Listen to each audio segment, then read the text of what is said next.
Bonjour à tous, aujourd'hui notre sélection est une émission d'Arte, le dessous des cartes, sur la situation préoccupante en Haïti.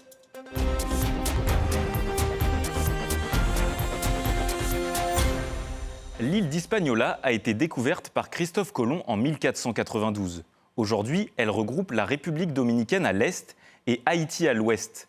Mais si le premier pays est prospère, ce n'est pas le cas d'Haïti. L'île cumule depuis des siècles instabilité politique et soucis climatiques, comme le terrible séisme de 2010. Le pays est depuis longtemps classé parmi les plus pauvres du monde.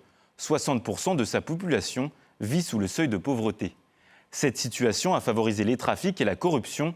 Sur place, de nombreux gangs s'imposent par la violence, à tel point que le dernier président élu, Jovenel Moïse, a été assassiné en 2021.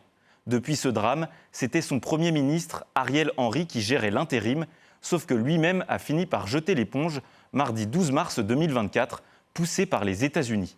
Le média RFI décrit les circonstances de sa démission, et elle est en partie liée aux gangs qui sèment le chaos dans le pays.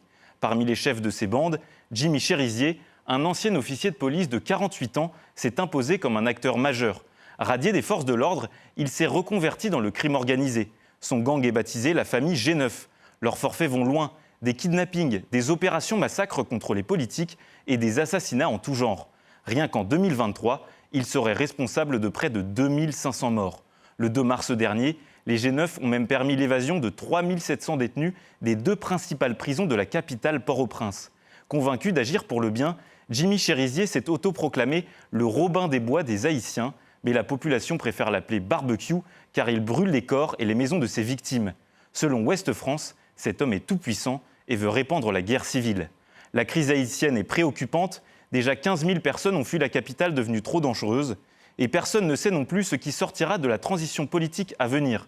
De leur côté, les États-Unis ont déjà proposé un plan de redressement de 133 millions de dollars. Leur attention montre qu'il y a là un enjeu géopolitique international.